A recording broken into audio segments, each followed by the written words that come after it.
నిన్న పొద్దున నేను ఇడ్లీ చేసినాను, చట్నీ చేసినా అండి. గట్టి చట్నీ చేసి కొంచెం నీళ్ళ చట్నీ చేస్తా. మా ఆయనకు కారం ఎక్కువ ఉండాలని పచ్చిమిర్చి పేస్ట్ మళ్ళీ నూనెలో ఫ్రై చేసి ఇట్లా సెపరేట్‌గా మా ఆయనకు చిన్నదానికి బాగా స్పైసీగా ఉంటే తింటారు. నీళ్ళ చట్నీ, డిప్ చట్నీ ఇడ్లీకి చాలా బావుంటది. ఇదంతా కర్ణాటకలో గట్టి చట్నీ, నీళ్ళ చట్నీ పెట్టుకుంటారు. బయట హోటల్‌లో తినేటప్పుడు అడిగితే అట్లాగే ఇస్తారనమాట. చిన్న చిన్న హోటల్స్ ఉంటాయి కదా! మేము ఎవ్రీ సాటర్‌డే, సండే బయట పోయి తినేవాళ్ళం. ఇంకా వాకింగ్ చేస్తా ఉంటే పని వాళ్ళందరూ వస్తా ఉన్నారు.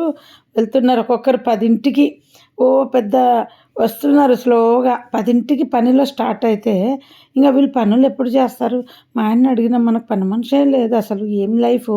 పని మనిషి లేని లైఫ్ చెప్పు అంటే, ఏం చేయాలి? అందరూ 9 తర్వాత పనిలోకొస్తారంట. 9:30, 10 అట్లయితే ఉన్నారు. దాని లోపల వచ్చేవాళ్ళు ఒక ఇద్దరో, ముగ్గురో అంట. నీ ఇష్టం అంటే నేనన్నా 10కి పని చేయించుకోవటం ఏంటి? నాకు అర్థం కాదు. వాళ్ళు 10కొచ్చి వాళ్ళు 12:30, 1 వరకు చేసుకుంటారండి. ఇంక మాట్లాడుతూ అబ్బా! ఇంత ఘోరం వీళ్ళ లైఫే బావుంది. అందరూ స్లోగా నడుచుకుంటూ వస్తున్నారు. పూజలెప్పుడు చేసుకుంటారు?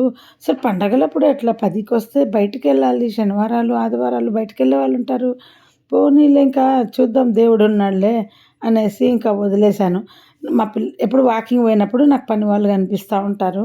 పలకరిస్తే ఎవరినన్నా మా పిల్ల అంటుంది, ఎవరికైనా తెలిసినోళ్ళు కనిపిస్తారు. నీకంత పనోళ్ళంటే అంతమంది పనోళ్ళని వాడినావు నువ్వు. పనిలో పెట్టుకోవడం, తీసేయడం అంటే టైంకి రారు. నాకెట్లా చేస్తారేమో నాకు అర్థం కాదు. పని సరిగ్గా చేయరు, టైంకి రారు. మనం సౌత్ ఇండియన్స్ అన్నీ చేస్తారో, ఇంకా కొత్తగా వాళ్ళని ఎవరిని అడిగి కనుక్కోనికి నాకు ఆప్షనే ఉండదు.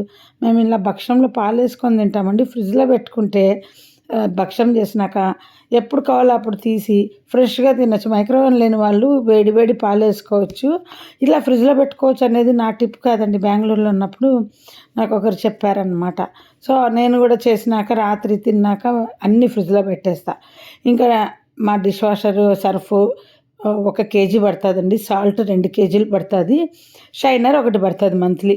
ఇప్పుడు ఎట్లా అన్నీ ఏ దానికి అవి 2, 2 సెట్లు అమ్ముతున్నారు. అప్పుడు ప్యాకేజ్ లాగా అమ్మేవాళ్ళు. లేదా లూజ్‌గా ఇప్పుడు 2 సాల్ట్, 2 షైనర్లు, 2 సర్ఫులు అలా కొనాల్సొస్తుంది. అంతా కలిపితే కూడా 1000 లోపల అయితదండి. ఇంకా నేనైతే కొన్ని చేత్తో కడుగుతా పైపైన పెద్ద పెద్దవి. మిగిలినవన్నీ డిష్ వాషర్‌లో పెడతాను. అందరూ ఎక్స్‌పెన్సివ్ అనుకుంటున్నారు కానీ నేను చాలా సార్లు చెప్పిన. ఈ వీడియో షూట్ చేస్తుంటే కూడా ఒక తెలుగు వాళ్ళొచ్చిరి అడిగిరి. 3 గంటలు రన్ చేయాలి కదా మిషన్ అంటే, అదేం రూల్ లేదు 3 గంటలు రన్ చేయాలని. ఆలోచించండి 3 గంటలు రన్ చేస్తే కరెంట్ సేవ్ అవుతది అంతే. ఇది కూడా వాషింగ్ మిషన్ లాగా అనుకుంటే ఏమీ ఖర్చు అనిపించదు.